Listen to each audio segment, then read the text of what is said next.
नमस्कार, आप देख रहे हैं न्यूज इंडिया। आपके साथ मैं हूं अभिषेक। 29 अगस्त 2026 ये वो तारीख है जब न्यूयॉर्क के मेडिसन स्क्वायर गार्डन में मोहन भागवत की गूंज सुनाई देगी। लेकिन भागवत के इस प्रोग्राम को लेकर न्यूयॉर्क के मेयर के बयान ने बखेड़ा खड़ा कर दिया। इतना ही नहीं, US commission on international religious freedom संगठन यानी USCIRF ने भी भागवत के प्रोग्राम के खिलाफत की है। हालांकि मामले की गंभीरता को देखते हुए भारतीय विदेश मंत्रालय ने दखल दिया। तो वहीं अमेरिका में भी न्यूयॉर्क के मेयर ममदानी को अमेरिकियों ने ही नसीहत दे डाली। इतना ही नहीं, वहां बसे भारतीयों ने एक कदम आगे बढ़कर ममदानी को उनकी ड्यूटी याद दिलाकर जता दिया कि उनकी राय मायने नहीं रखती है। इस बीच आरएसएस चीफ मोहन भागवत के कार्यक्रम के आयोजक का एक्स अकाउंट सस्पेंड होने की खबरें भी आ रही हैं। क्या है पूरा मामला और क्यों इस पर विवाद गहराया हुआ है, एक रिपोर्ट देखिए, फिर करेंगे इस पर चर्चा।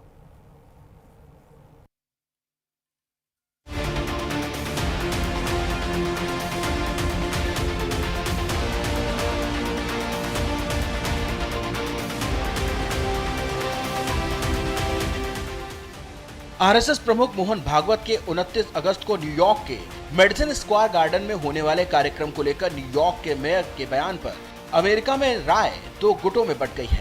दरअसल भागवत के कार्यक्रम का न्यूयॉर्क के मेयर जोहरान ममदानी समेत कुछ संगठनों ने विरोध किया है।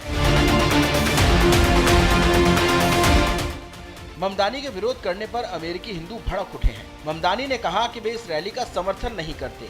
वहीं मामले में आग में घी डालने का काम अमेरिका के धार्मिक मामलों के आयोग USCIRF ने किया। USCIRF ने भी मोहन भागवत के कार्यक्रम की कड़ी आलोचना की है। अमेरिकी आयोग ने आरोप लगाया कि भारत में धार्मिक स्वतंत्रता के हालात खराब हो रहे हैं, जिस पर पलटवार करते हुए भारतीय विदेश मंत्रालय ने बयान जारी कर कहा, हम सभी जानते हैं कि USCIRF एक पक्षपाती संस्था है। यह कई सालों से भारत के बारे में गलत और भड़काऊ बयान देती रही है। हमें ऐसी संस्थाओं को नजरअंदाज करना चाहिए क्योंकि उनका अपना एजेंडा है और उनकी विश्वसनीयता नहीं है। वहीं ममदानी के बयान को लेकर 3 अमेरिकी राष्ट्रपतियों के सामने शानदार प्रोग्राम देने वाली सिंगर मैरी बिलवेन ने तीखा हमला बोला है। उन्होंने एक्स पोस्ट कर कहा, First of all, welcome to the United States, to the RSS chief. I tell you, I think a lot of times when these controversies, start, we lose the essence of certainly welcoming those to our country. So I wanted to say that publicly, welcome to the U.S., to the RSS chief. And let me just start by saying, I think that Mandani's comments and all of this is, the real meat and potatoes, the lit of the controversy is Mandani's association with the DSA, that is this Democratic Socialist organization in the United States that मैं सबके सामने कहना चाहती हूं कि RSS प्रमुख का US में स्वागत है। ममदानी की टिप्पणियों के पीछे असल विवाद की जड़ ममदानी का डीएसए से जुड़ाव है। ममदानी खुद को डेमोक्रेटिक पार्टी और उस एजेंडे से जोड़ते हैं जो लोकतंत्र के बहुत खिलाफ है। कुल मिलाकर आरएसएस चीफ मोहन भागवत का विरोध करने वाले जोहरान ममदानी पर अमेरिकी हिंदुओं ने कड़ा रुख अपनाते हुए ममदानी को उनकी ड्यूटी याद दिला दी है, जब उन्होंने न्यूयॉर्क मेयर के पद की शपथ लेते हुए हर नागरिक को सुरक्षा की गारंटी दी थी। Bureau report, news India.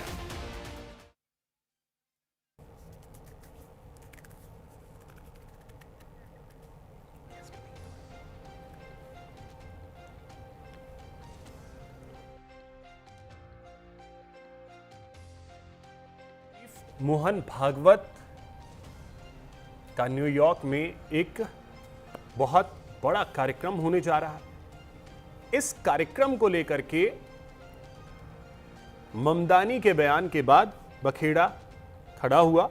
लेकिन बड़ी बात यह है कि जहां छिटपुट कुछ लोग विरोध कर रहे हैं, वहीं दूसरी तरफ अगर देखा जाए तो बड़े पैमाने पर आरएसएस प्रमुख मोहन भागवत का स्वागत भी हो रहा है। और बड़ी बात यह है कि मोहन भागवत का वेलकम किया जा रहा है और कार्यक्रम में शामिल होने के लिए हजारों लोग पहुंचने वाले। इसी पे चर्चा करेंगे।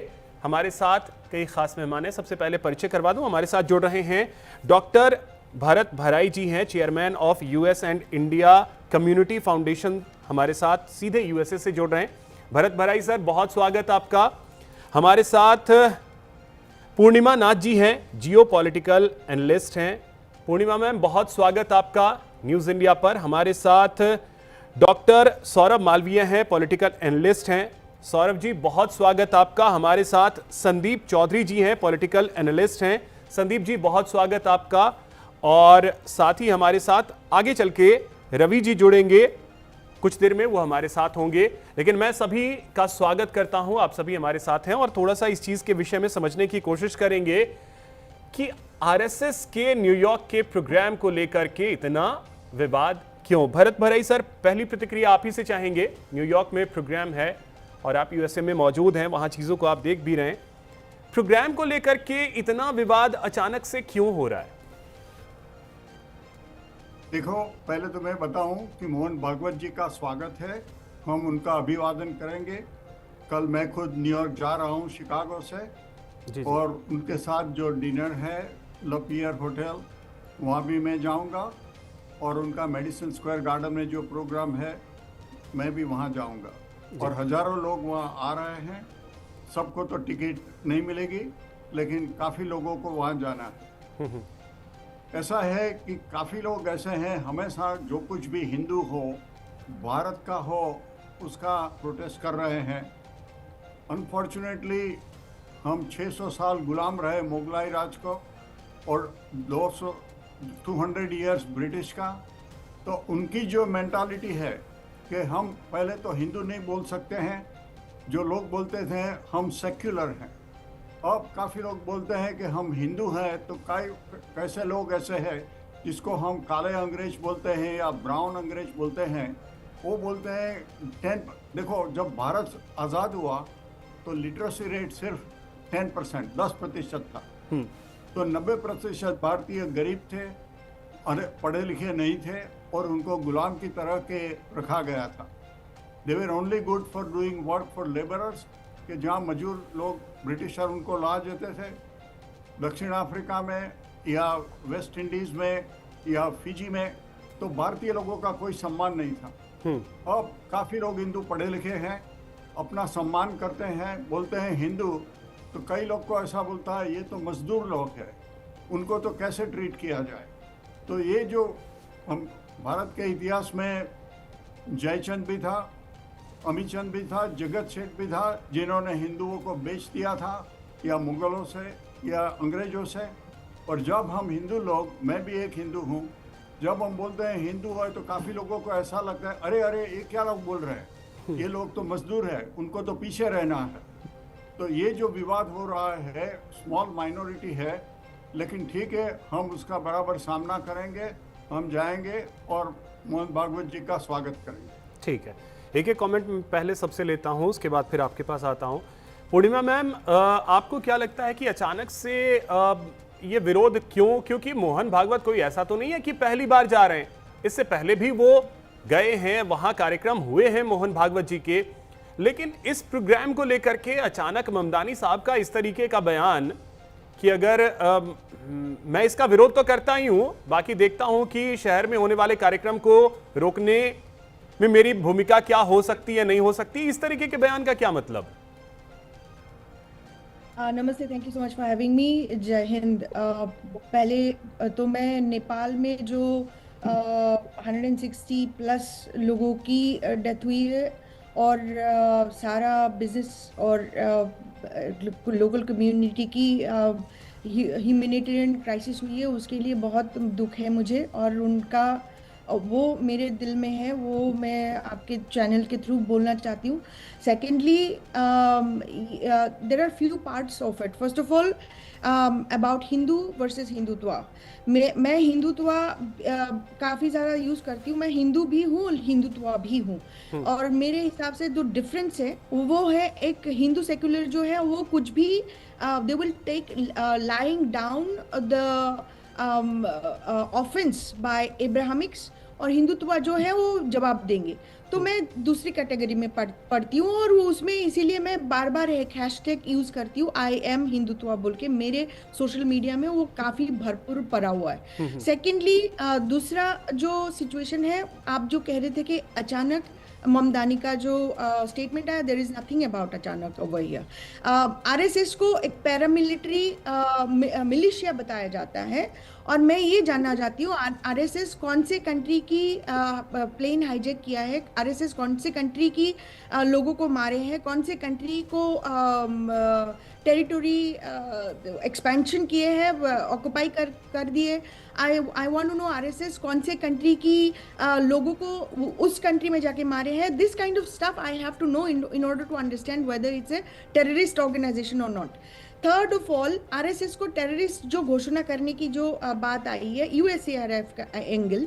यूएसएआरएफ न्यू ऑर्गेनाइजेशन नहीं है, काफी साल से इंडिया को सीपीसी यानी country of particular concern define करने के लिए काफी कोशिश कर रहे थे, वो करे जा रहे। But I have a question for you, ये जो इंडिया क्यों कभी आगे बढ़ के, instead of just saying I am going to ignore it, but take it upon yourself that there is a perception about Hindus, Hindutva, RSS in the Western society that we are terrorists as soon as we say we are Hindutva.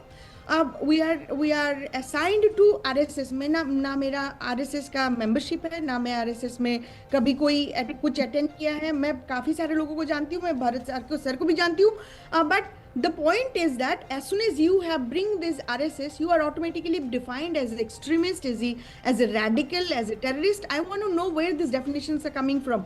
लेकिन India ने क्या किया, ignore करने का क्या मतलब बन चुका है? आज आप ये हद पार करने की बात नहीं हो चुका है।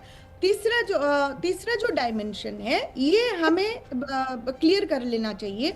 ये मुस्लिम्स हो या क्रिश्चियंस हो, जुडाइज्म हो, they are not in a position to define what is pluralism. They are not in a position to define what India should be. India was Hindustan, India was Indic civilization. India 1947 से शुरू नहीं हुआ, हिंदू 1947 से शुरू नहीं हुआ, और हिंदू नाम अगर कोई पर्शियन ने हमें हिंदू नाम दे दिया, इसका मतलब नहीं है कि हम हिंदू नहीं है। हमारा नाम भी पूर्णिमा है, मेरा नाम मेरे मॉम और मेरे पापा ने दिया है, इसका मतलब मेरे माँ बाप। ठीक है मैम, एक कमेंट लेते हैं, उसके बाद फिर मैं इस चीज के बारे में भी आपसे समझना चाहूंगा कि एक्सट्रीमिस्ट का मतलब क्या होता है, और आरएसएस ने ऐसा क्या एक्सट्रीम किया है जिसकी वजह से टेररिस्ट ऑर्गेनाइजेशन जैसे शब्द जो हैं वो इस्तेमाल किए जा रहे हैं। इन तमाम चीजों को विस्तार से समझने की कोशिश करेंगे। सौरभ मालवीय जी, एक प्रतिक्रिया आपकी भी चाहेंगे कि ममदानी साहब जब भारत के सुप्रीम कोर्ट का फैसला आता है राम मंदिर पे, उसका भी विरोध करते हैं। भारत जब 370 हटाता है तब भी विरोध करते हैं। अब आरएसएस का एक कार्यक्रम हो रहा है, उसका भी विरोध करते हैं।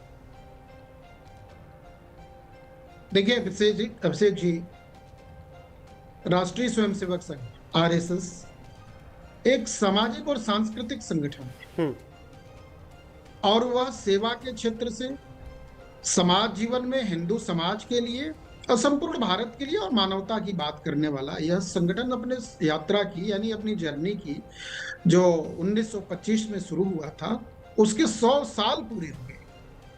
तो 100 साल पूरे करने वाले इस संगठन का दुनिया का सबसे बड़ा यह एक स्वयंसेवी संगठन है, जो लोगों के सहयोग से, लोगों के इन्वॉल्वमेंट से चलता है।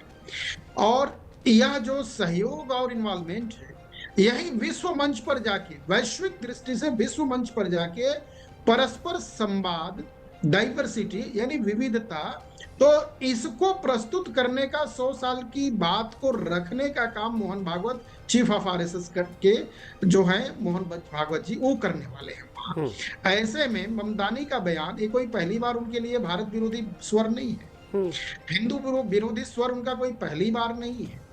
तो यह दर्शाता है कि क्या न्यूयॉर्क जैसे, अमेरिका जैसे और विश्व के उन ताकतवर देशों में प्रतिनिधित्व करने वाले व्यक्ति को क्या अभिव्यक्ति की स्वतंत्रता की भी इजाजत नहीं है?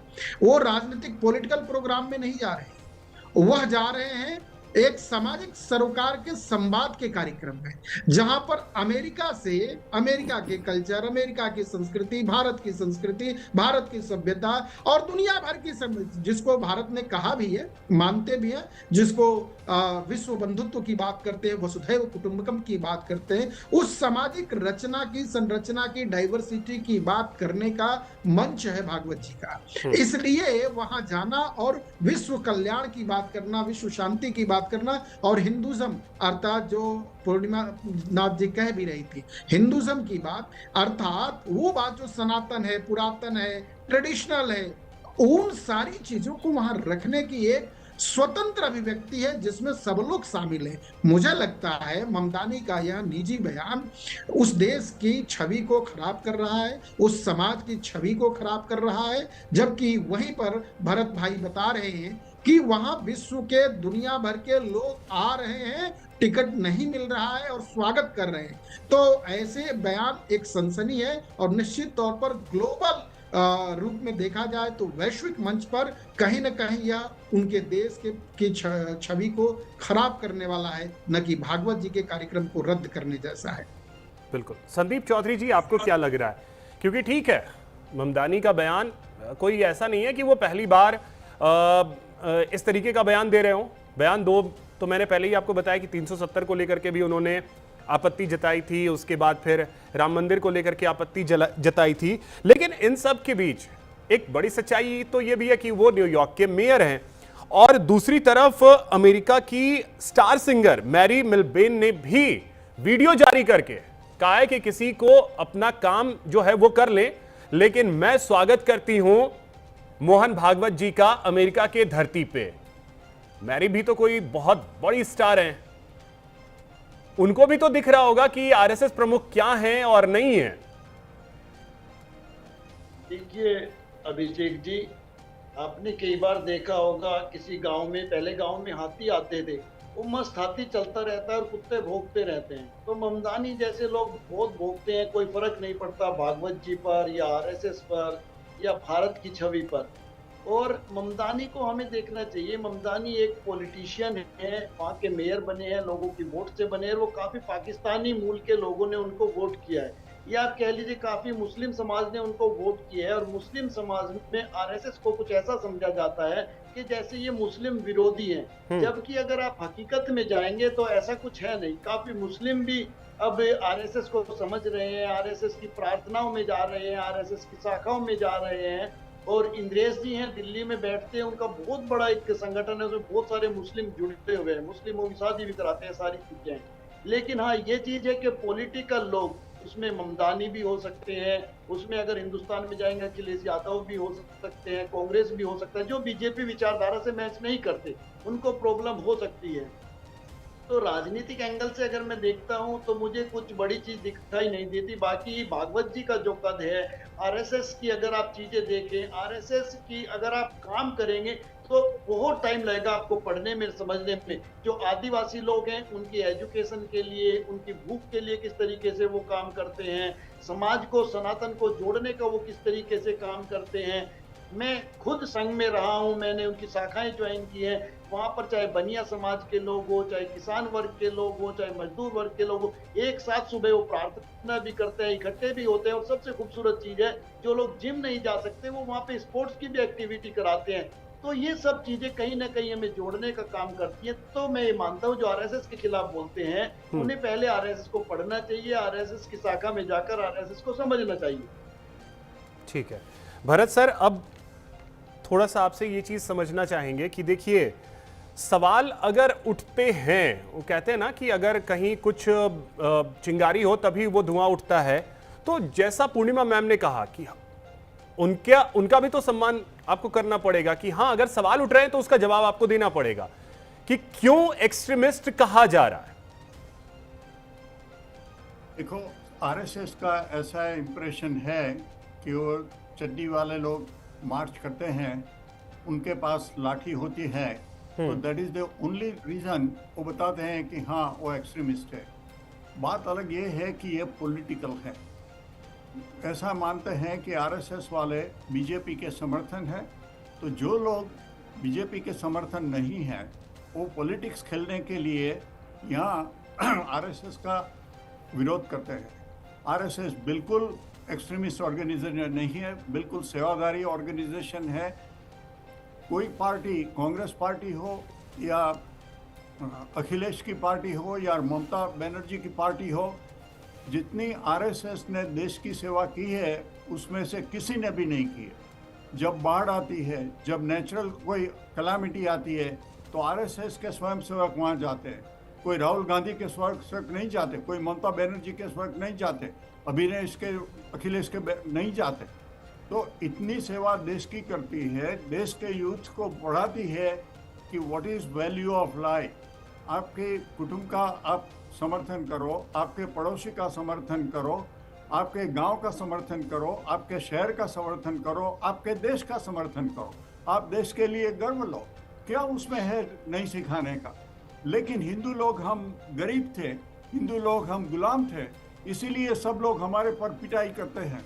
लेकिन हम पढ़े लिखे हैं, हम वो नहीं चाहने देंगे। तो मैं भी डॉक्टर हूँ 3MD से, तो हम उसका समर्थन करेंगे, बताएंगे कि भारत के लोग, हिंदू अब गरीब नहीं है, भारत के लोग अपना स्वयंसेवक लोग जो है उसका समर्थन करेंगे और स्वाभिमान करेंगे। भरत सर, एक चीज और, क्या मतलब अमेरिका में भी करीब 50 लाख हिंदू लोग रहते हैं, तो हम भी अपना रिलीजन है। हाँ, हम 1.5% अमेरिका का पॉपुलेशन है, हमको भी अधिकार है हमारे धर्म का पालन करने का। और वहाँ से आरएसएस के कोई लीडर आते हैं या कोई भी हिंदू लीडर आते हैं, उसका समर्थन हम करेंगे। बिल्कुल।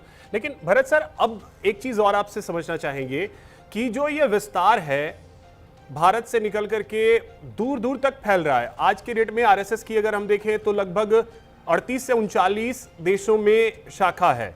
ये जो विस्तार हो रहा है, ये भी डर का कारण है दूसरों के लिए। देखो, भारत के लोग, मूल लोग कभी 35 मिलियन, 3.5 करोड़ लोग दूसरे देश में हैं। अमेरिका में सबसे ज्यादा है 5.5 मिलियन, फिर यूनाइटेड अरब अमीरात में है, बहरीन में है, सऊदी अरेबिया में है, ऑस्ट्रेलिया में है, इंग्लैंड में है, कनाडा में है, न्यूजीलैंड में है। तो सभी देश में भारतीय मूल के लोग हैं। तो जैसा हिंदुइज्म का स्प्रेड होगा, और किसी के मारपीट करके, कोई तलवार पर, कोई बंदूक पर हमने नहीं किया। भारत के लोग दूसरे देश में रहते हैं, most of them are professionals. तो हाँ, हम हिंदू रहते हैं, तो हमको भी अपने रिलीजन का समर्थन करने का अधिकार चाहिए। अब ममदानी साहब बोल रहे हैं Jews should not have their country. I'm giving you an example. Why? Because it is based on religion. तो अभी 57 इस्लामिक देश रिलीजन पर है, क्यों उसका विरोध नहीं करते हैं? वो बिल्कुल बोगस बात कर रहे हैं। जब इस्लामिक लोगों का समर्थन करना है तो वो करते हैं, लेकिन उसकी माँ हिंदू है तो कभी वो नहीं बोलते कि मैं आधा भी हिंदू हूँ। वो हमेशा हिंदुओं का विरोध करते हैं। और मैं आपको ये भी बताऊँ, न्यूयॉर्क में वो मेयर कैसे बने।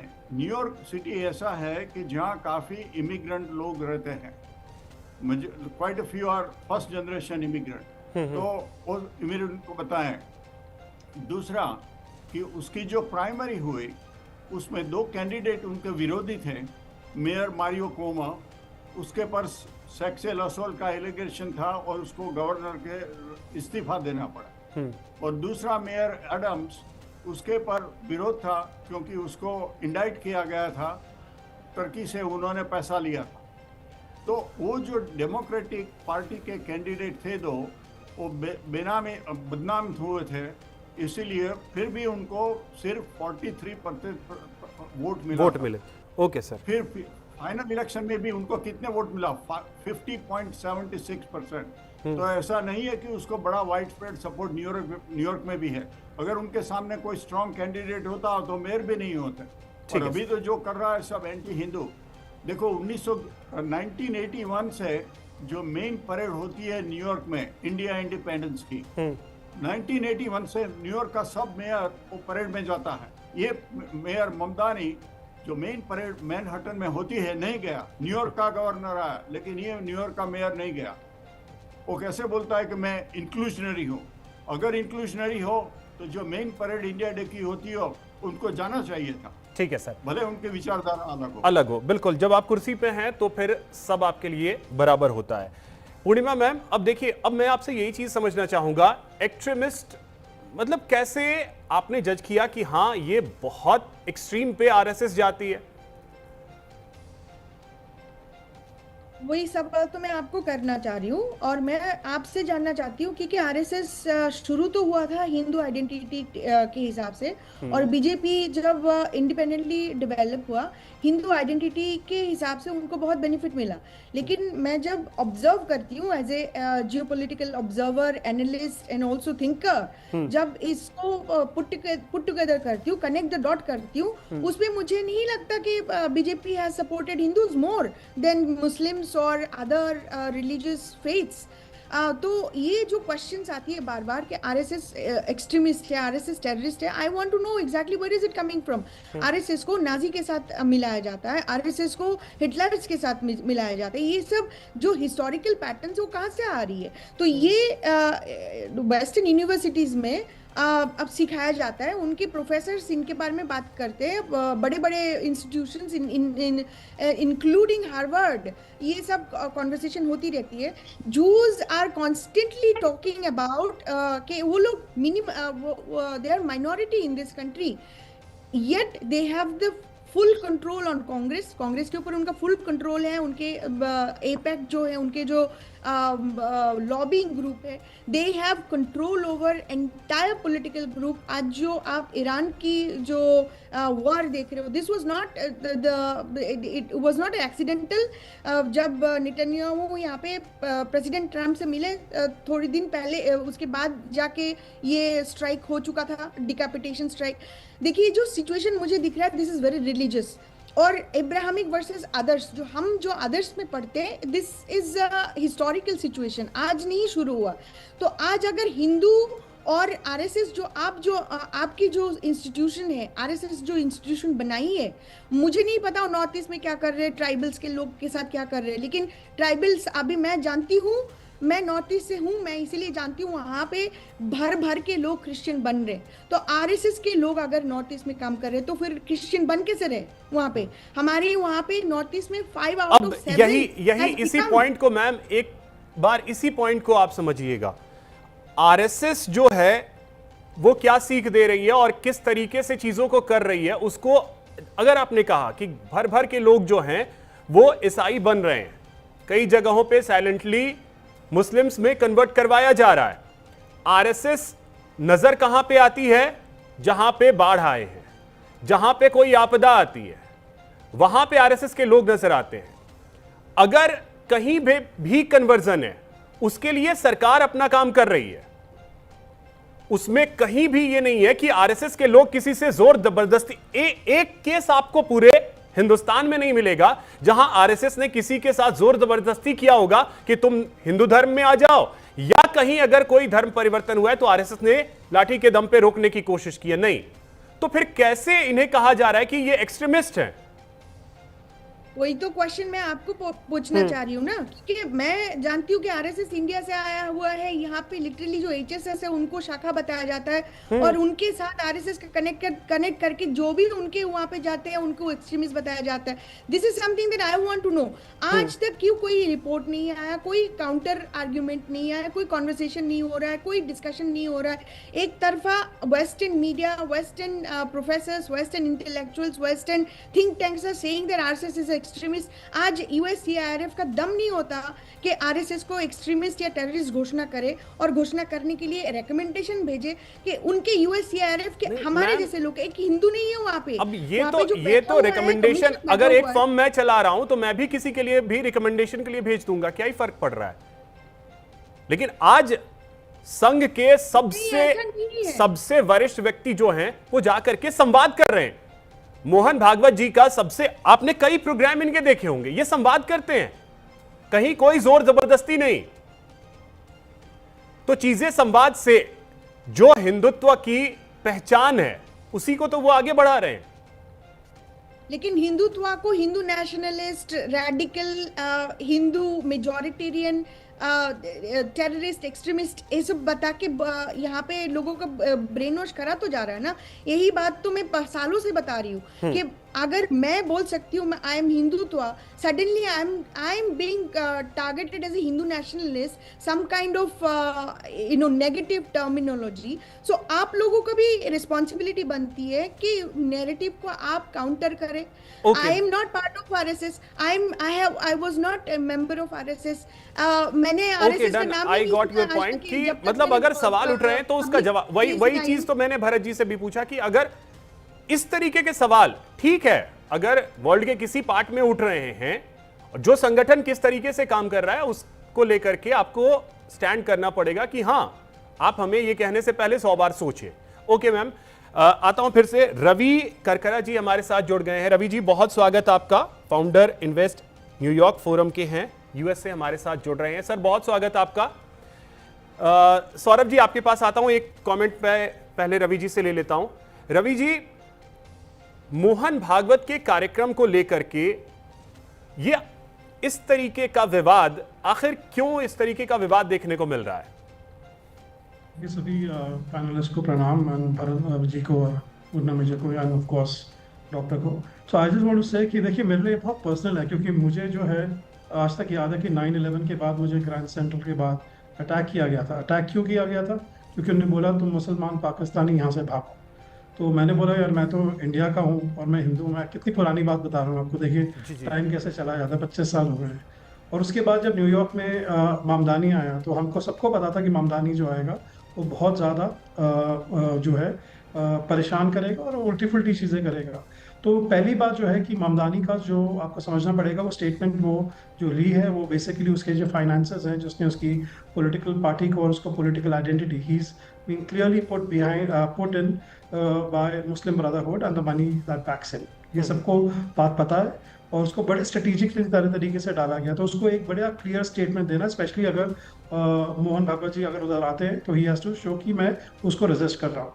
वो रेजिस्ट करेगा, कोई से मानेगा? वो तो बिल्कुल नहीं मानेगा, बल्कि और भी ज़्यादा सपोर्ट जो है वो और भी निकल के आ रहा है कि ज़्यादा से ज़्यादा लोग अब MSG जाना चाहते हैं, क्योंकि कह रहे हैं कि हम तो जो सोए हुए भी जो हिंदू, पूर्णिमा जी ने बताया है, वो भी जागृत हो गए हैं। कह रहे हैं हम भी पहुंचेंगे वहां पे, चाहे हमको बाहर से स्क्रीन से सुनना पड़े। तो ये बहुत इंपॉर्टेंट है।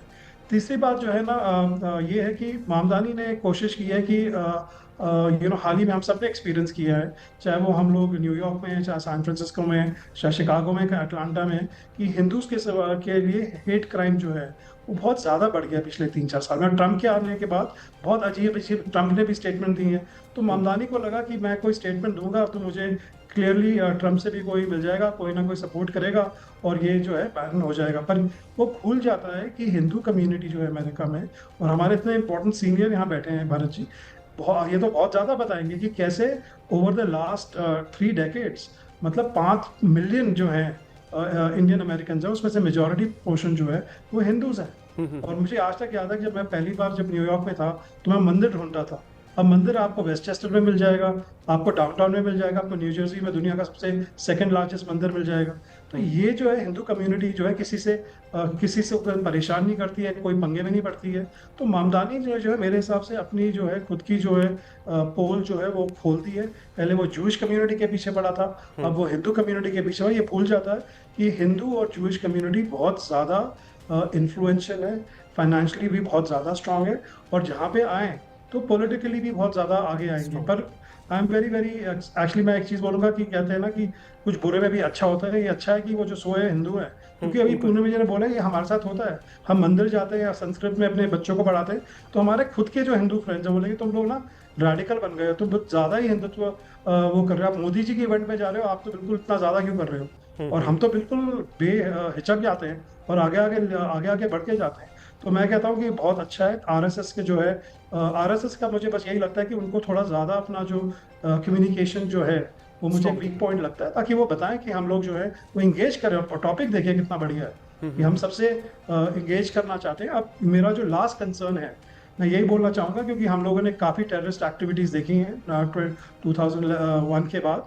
तो मेरा यही अर्ज है कि हमारे जो काउंसिल जनरल हैं विनय प्रधान जी, जो उनको मैं व्हाट्सएप में भी बोलूँगा कि उनको NYPD से डिमांड करना चाहिए डबलिंग अप ऑफ सिक्योरिटी। क्योंकि ये कुछ ना कुछ जो लोग अटेंड कर रहे हैं उनके ऊपर सिक्योरिटी थ्रेट होगा।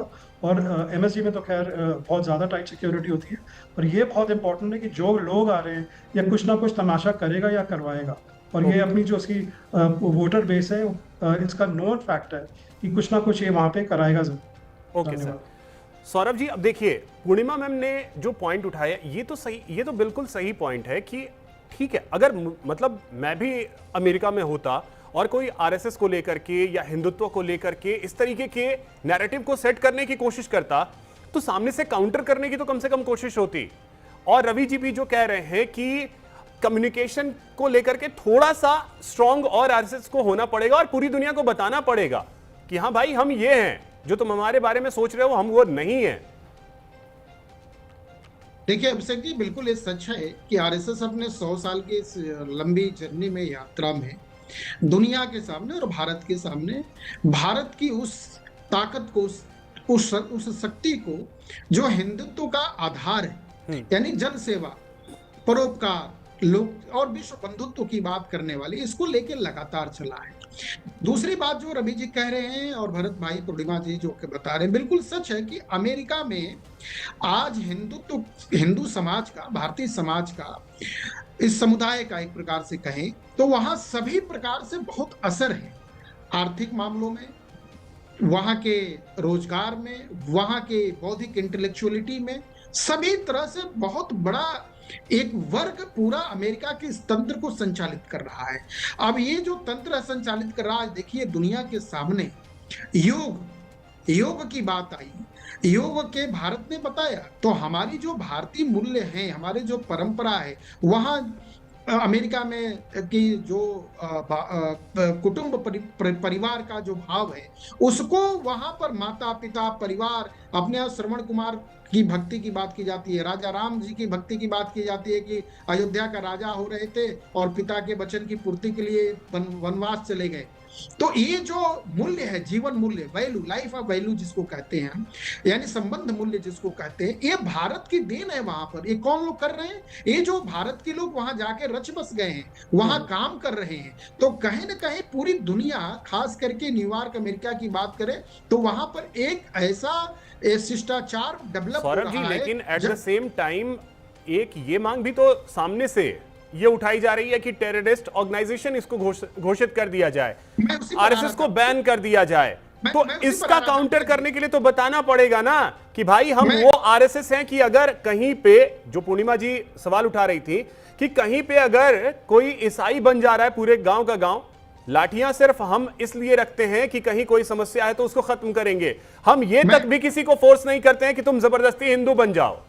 नहीं, मैं उसी बात को बता रहा था अभिषेक जी। तो ये जो अपने काम के आधार पर हिंदू का भीतर का जो ये मामला है, ये जो बात है, ये सब संबंध, रिलीजन, इस तरह काम, प्रतिभा, टैलेंट, संस्कृति, कल्चर, डाइवर्सिटी, ये किसी आरएसएस की शाखा से कोई सीख के नहीं गया है, ये हिंदू होने के कारण सीखा है। और इसी बात को आरएसएस बताता है, इसी बात को आरएसएस कहता है कि देश हमें देता, समाज हमें देता, सब कुछ हम भी तो कुछ देना सीखे। इस भावना को काम करने से उसकी वृद्धि हो रही है, बढ़ रहा है।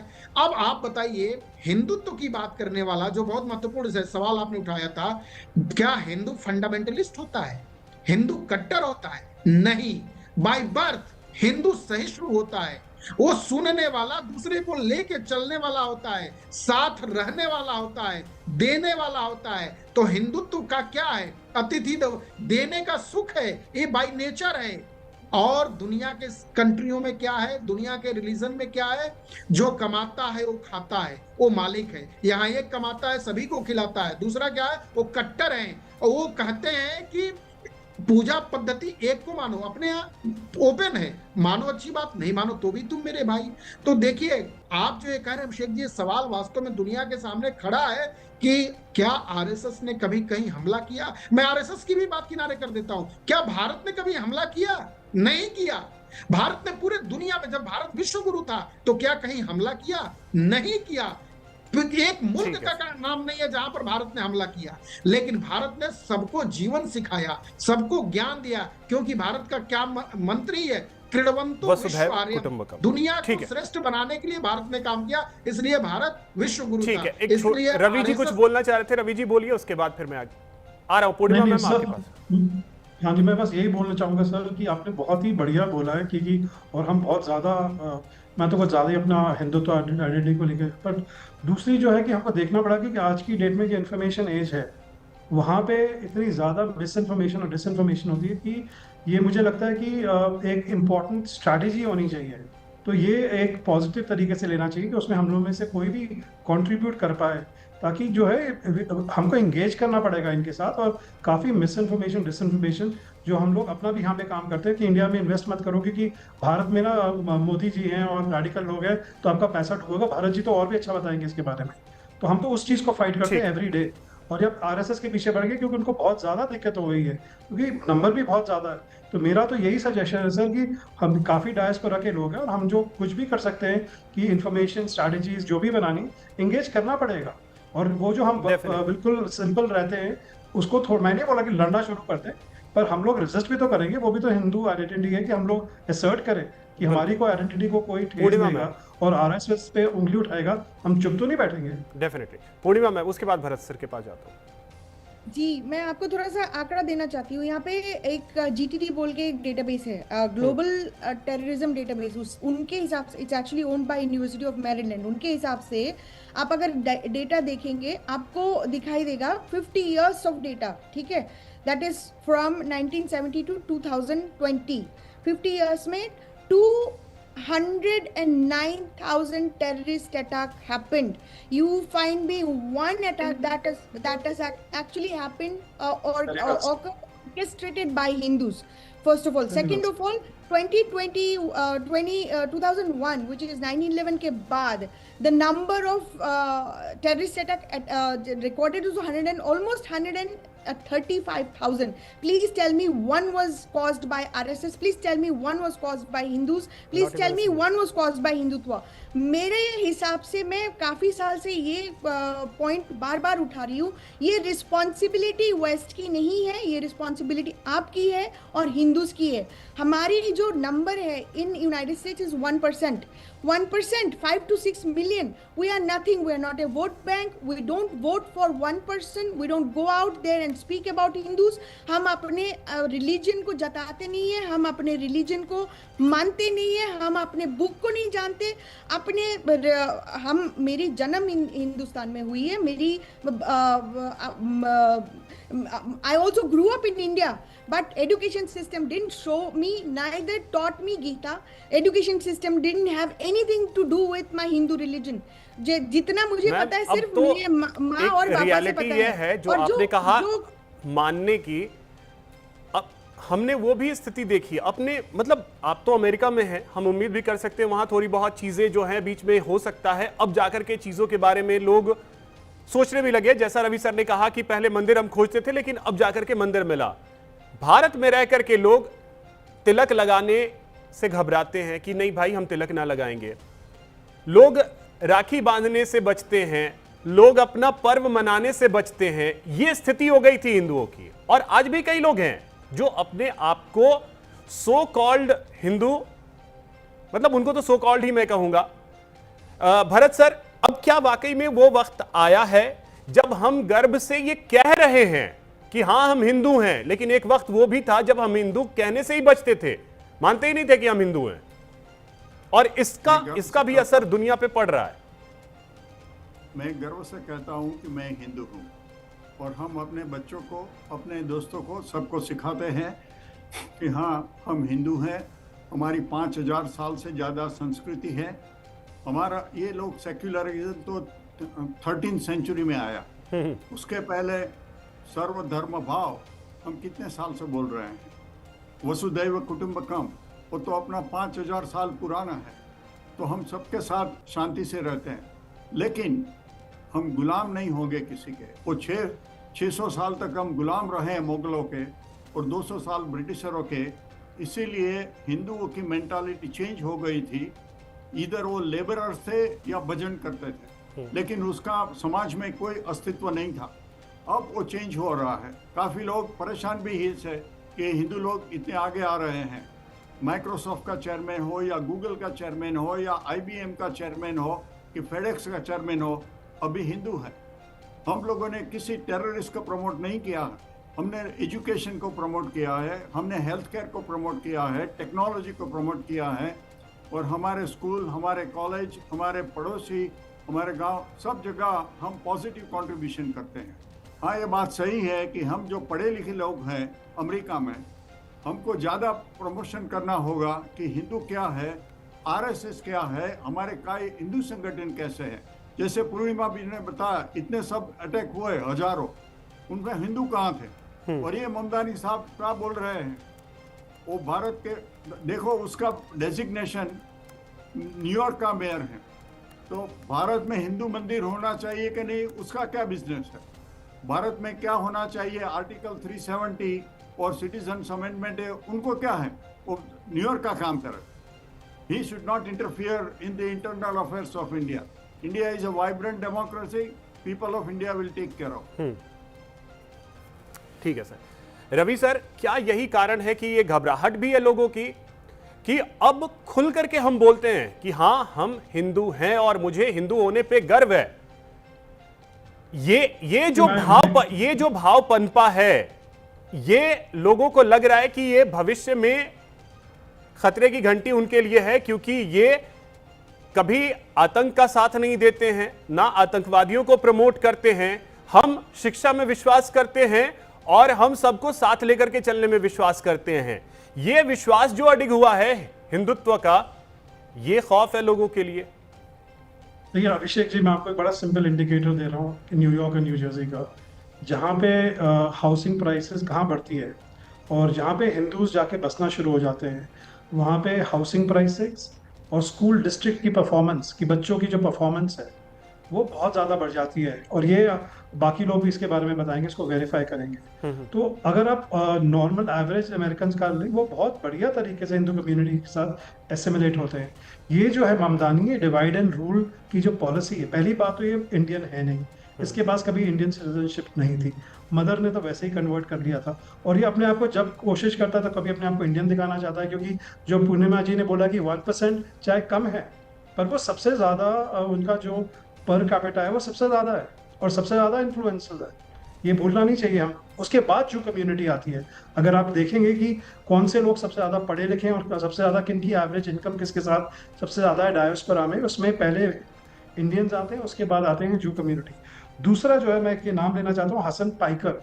हसन पाइकर जो है वो एक 9/11 सिंपथाइजर था, और एक जो है पिक्चर, अगर मेरे ट्विटर हैंडल में जाएंगे आप देखेंगे कि ये हमारे एक और मित्र हैं रोहित वॉशिंगटन में, तो उन्हें आज दोबारा एक रिमाइंड किया है कि अपने कैंपेन के दौरान, क्योंकि हसन पाइकर जो पूरा इस्लामिस्ट पूरा प्रोपेगेंडा चलाते हैं, उनने 9/11 के लिए स्टेटमेंट दी थी कि 9/11 जो हुआ बहुत अच्छा हुआ।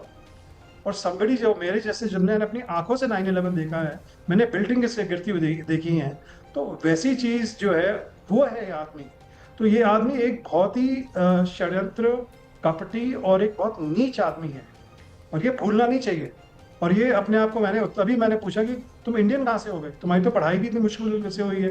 इसका जहाँ पे इसने पढ़ा, उसने पूरा अच्छी तरह पढ़ा भी नहीं है, और जिस एरिया में इसकी अपब्रिंगिंग हुई है, जिस डिस्ट्रिक्ट में ये गया है, तो आपको पता है वहाँ पे कौन सी कम्युनिटी है। तो इसका पूरा जो अटेम्प्ट है वो अपना फ्यूचर वोटर बेस को अपीज करने का है।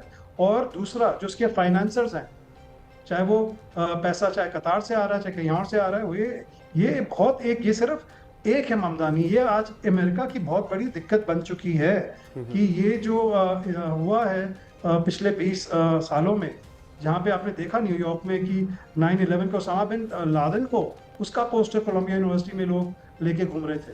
तो मेरा यही कहने का है कि अच्छा है ये अपने आप को जितना एक्सपोज करे उतना, जो हमारे ऐसा नहीं हिंदू बहन भाइयों ने से वोट नहीं दिया, अब उनको सोचना पड़ेगा ना कि हमने क्यों दिया। तो पर उसके साथ में हमारे जो खुद की जो कमियां, जो पूर्णिमा जी ने बोला, वो भी जो है बहुत इंपॉर्टेंट है कि हम लोग सारे हैं और आज बहुत स्ट्रांग है ना। इसीलिए मैं बोल रहा हूँ कि आप देखेंगे बहुत ज्यादा नंबर में लोग पहुंचेंगे, और ये मैं NYPD की एक रिस्पॉन्सिबिलिटी बन जाती है कि किसी भी तरीके से कोई अड़चन नहीं आनी चाहिए और कोई हिंड्रेंस नहीं आनी चाहिए और कोई अटैक नहीं होना चाहिए। ओके, ये बहुत इंपॉर्टेंट है। पूर्णिमा मैम, अब देखिए क्विक कमेंट इसी पे चाहूंगा कि अब खुल करके हम बोलना शुरू कर चुके हैं, ये लोगों को तकलीफ दे रहा है। नहीं, आप किसको तकलीफ दे रहा है, किसको नहीं तकलीफ दे रहा है, that is not my problem. My problem हम लोग क्या कर रहे हैं एज ए कम्युनिटी, इंडिया में बैठ के हिंदू कम्युनिटी क्या कर रहे हैं, एज ए कम्युनिटी हम यहाँ पे क्या कर रहे हैं, हम कैसे नैरेटिव आगे बढ़ा रहे हैं, हम कौन है। ये जो भरत जी बोल रहे थे, रवि जी बोल रहे थे, ये this is basically ecosystem talk. We are talking to our partners saying that nobody is going to listen to us. Hindus are peaceful, Hindus are well educated, Hindus are not terrorists. Everybody knows it, but they don't care. So at this point of time, this is a futile of a time that हम लोग जाके ये बात हमारे बीच में करें. It's time for us to go outside and speak about it because nobody knows and they don't care. And मैं पहले जैसे बोल रही थी initially कि it is not about Hindu, the Muslim community or Christian community. यही तो कारण है कि मोहन भागवत ने रक्षाबंधन के ठीक अगले दिन की तारीख को न्यूयॉर्क को चुना है, ये मैसेज देने के लिए ही तो चुना है। देखिए, the entire visit is a message to me, but at the end of the day, I have to understand what the Hindu community actually gets out of it. वहाँ पे इंडिया में भी भाषण में सेम DNA की बात किया, जब कोई कन्वर्ट करते सर उनका कट हो जाता है फैमिली रिलेशन से सब कुछ, वो they are reborn and they take oath to the new religion, new Abrahamic religion. हमें ये भूलना नहीं चाहिए। तो ये जो कन्वर्शन हो रहा है इंडिया में, whether it's a Christianity or Islam, they have completely cut ties with the ancestral religion and ancestral faith and traditions and everything else. तो अभी जो सिचुएशन है ये ग्रिम है। आपने FCRA का सुना होगा, बौखलाहट उस पे भी तो बढ़ गई थी ना। तो पॉइंट एक सरकार के, मैंने आपको कहा तो होगी, सरकार की नजर में सब कुछ है, ऐसा नहीं है कि सरकार की नजर में चीजें नहीं है। FCRA को लेकर के क्यों बवाल शुरू हो गया, अमेरिका में भी बवाल शुरू हुआ, कुछ तो कारण रहा होगा। यहां जो ईसाईज हैं उनको तकलीफ शुरू हो गई, कई मुस्लिम्स हैं उनको तकलीफ शुरू हो गई। तो सरकार की नजर हर चीज पे है, ऐसा नहीं है कि सरकार की निगाहों से कोई चीज छिपी है। लेकिन बड़ी बात यह है कि आज के वक्त में हमने खुलकर के बहुत सारी चीजों को बोलना शुरू किया है और अब ये दुनिया देख रही है। और लेकिन बोलने से हमें फायदा नहीं हो रहा है, लेकिन होगा मैम, यही इसीलिए तो हम हिंदू हैं और हम सहिष्णु हैं, इसीलिए तो हम हिंदू हैं, बाकी से हम इसीलिए अलग हैं। ये चीज आप मानती होंगी, हम बाकी से अलग इन्हीं वजहों से हैं। कुछ वजह तो है कि हमारी हस्ती मिटती नहीं, भले ही 800 साल किसी ने राज कर लिया हो, भले ही हमें कितने वक्त तक किसी ने गुलाम रख लिया हो, लेकिन हस्ती हमारी कोई नहीं मिटा सकता, ये सब जानते हैं। एक धर्म इस धरती पे है, वो सनातन है, जो कभी खत्म नहीं होने वाला है, बाकी तो सारे मजहब हैं। मैम इतना ही वक्त है मेरे पास, इतना ही वक्त है मेरे पास, फिर कभी इस विषय पे चर्चा करेंगे। आप सभी का बहुत शुक्रिया हमारे साथ जुड़ने के लिए और इस चर्चा में शामिल होने के लिए। फिलहाल इतना ही, नमस्कार।